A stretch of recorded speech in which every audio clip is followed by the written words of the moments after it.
Hello everyone, welcome back to another episode of r/Entitled Parents. In today's episode, my mom lied to my family saying that I had attacked her and they all believed her. Mom sells my stuff to buy Christmas presents for dad without using his money. Wanted her to move out, now she wants her new house. Before we get started, make sure to subscribe so you will never miss a video. So let's get started. My mom lied to my family saying that I had attacked her and they all believed her.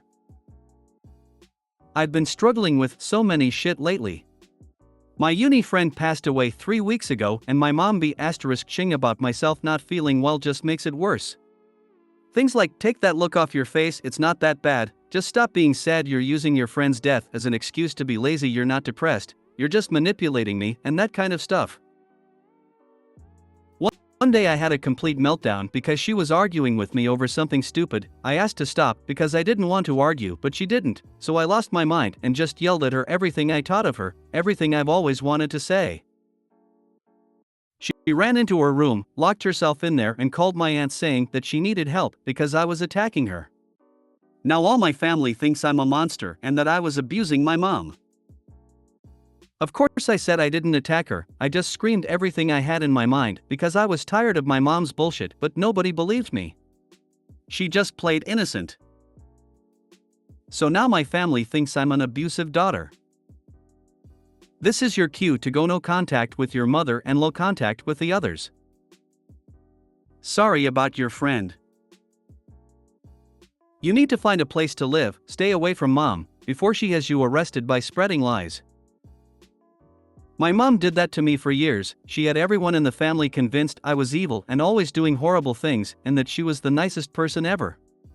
Until one night she locked herself in a room with my daughter calling me a terrible mother and I was crying trying to get the door opened and I phoned my aunt to come get us, trying to explain, and I didn't hang up the phone properly when I was trying to get my mom to open the door, and when my aunt turned up my mom was like, see, she's crazy, I have to protect my granddaughter, and my aunt just gave her a look and said I heard everything, and it was like suddenly after that everyone knew they'd heard the stuff she was saying. They heard my crying and pleading, I don't even swear. The stuff she said was awful, like truly awful, you wouldn't even say it to your enemy. Growing up I always wished I had a spy tape recorder to show people what she did to me, because she was always so nice and she couldn't possibly be doing or saying things she did to her own child. That's when I go no contact with everybody, leave one last message, and live far away from them regardless whether or not they realize how much of a liar she is and try to beg for forgiveness. Your mom has probably been out smearing your name for a long time behind your back. Little things like, OP has been so moody lately. I don't know what is going on. I'm worried. Or OP has been so disrespectful. I don't know what I did wrong. After hearing this consistently for a while, it is not difficult to believe you attacked her. For your own safety you need to get out of there as soon as possible. You can gray rock her, but I promise you she will continue to smear your name. She is going to do this because it is better for her to lie about you than to give you the opportunity to tell the truth about her. Start recording, take video, etc. Get your important docs and see if you can find a friend that will let you stay with her. Make sure you are sending text messages to your friends in real time about what is happening. Simple fix, record her yelling and nagging you. When you get enough, compile a file and send to everyone with a peace out everyone. You can't control what other people do or think, you can only control what you think and do. Who cares what others think? You will be back at uni soon enough.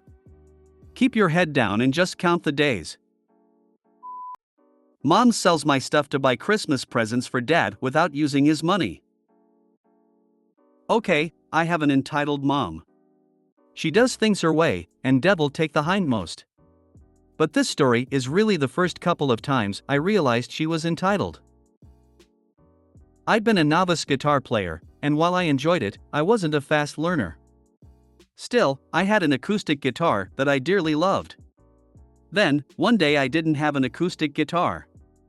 Why? Here's how my mom explained it.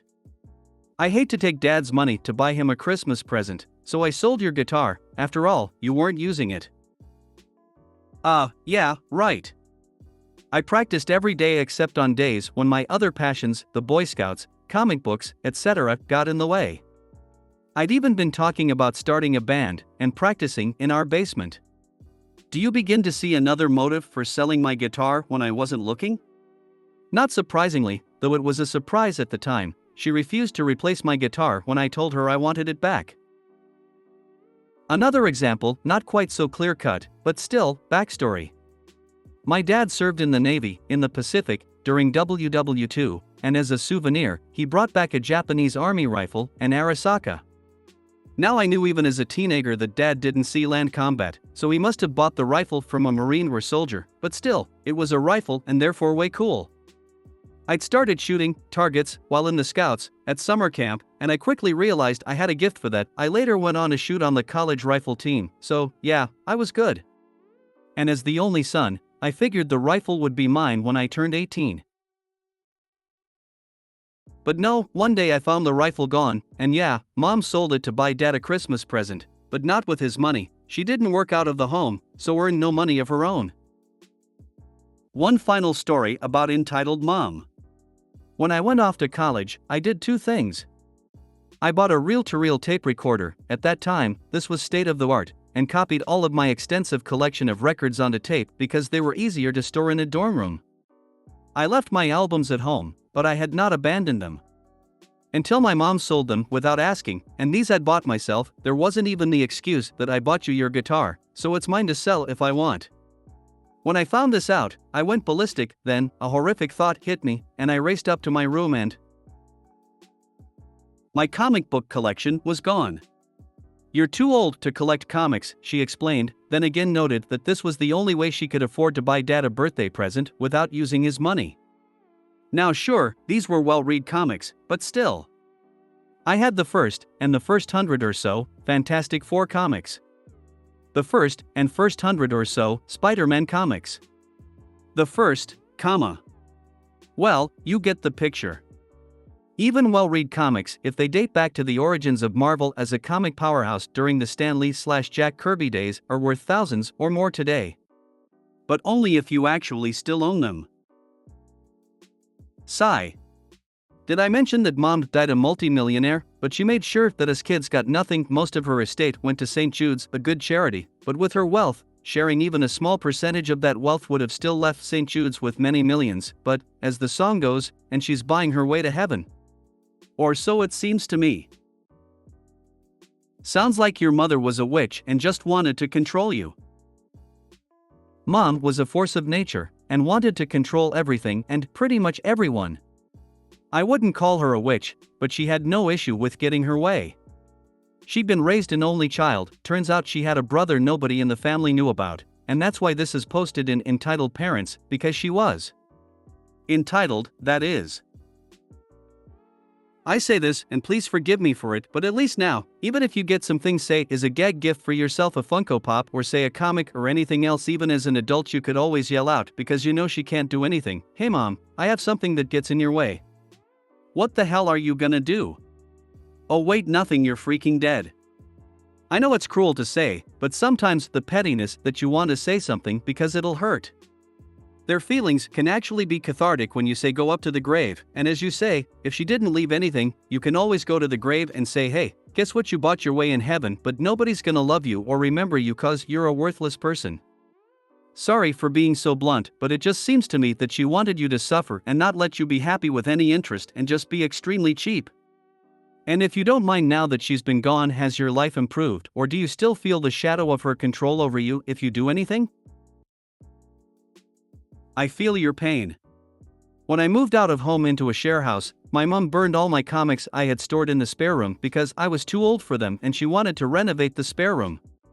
Now Mom wasn't entitled or anything, she simply didn't understand what they were worth.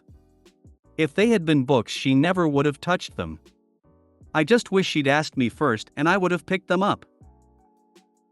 I just read this out to my partner who collects comics/graphic novels/figures, and the look on his face.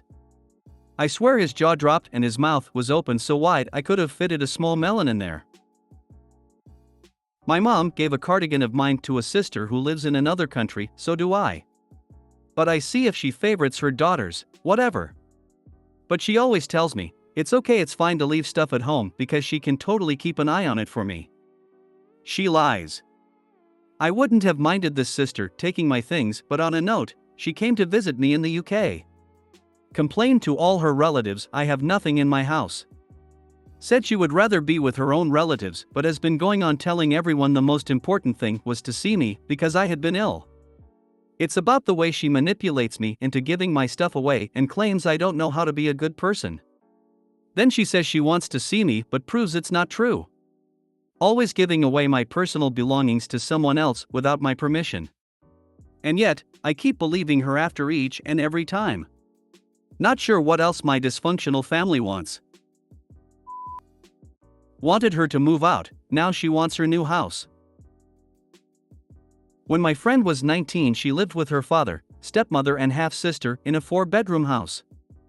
Her stepmother wanted her to move out and go live with her aunt and uncle so her real daughter could move in. Her daughter's husband left her after she adopted a kid after finding out she can't have kids.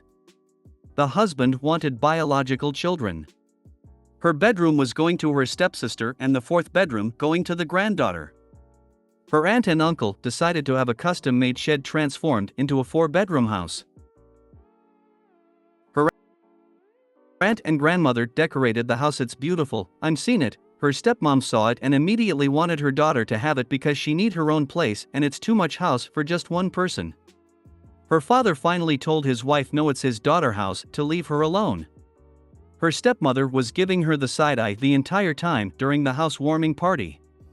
Here's the thing, her stepsister never wanted to move in her.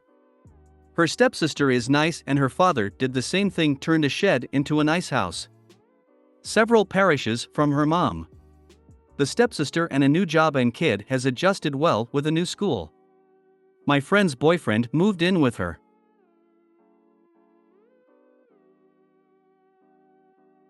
The stepmom has stopped bringing up the house. OP, I want you to go back through your post and add all the punctuation that you forgot. It was painful to read without it. And all the she/her. I don't know who is doing what. OP, make up some names and edit please. What custom sheds are 4 bedrooms? They sell giant sheds at Home Depot. They are basically house shells that you finish out. Appreciate your post, OP, but for the sake of yourself and everyone else, maybe consider using Grammarly on your posts. The punctuation is lacking, and I really hate seeing some of the ruder comments towards the poster on here. But otherwise, thanks for sharing this story with us. Munch on some pizza rolls for me. I think I followed the first part alright, but the end is a mess.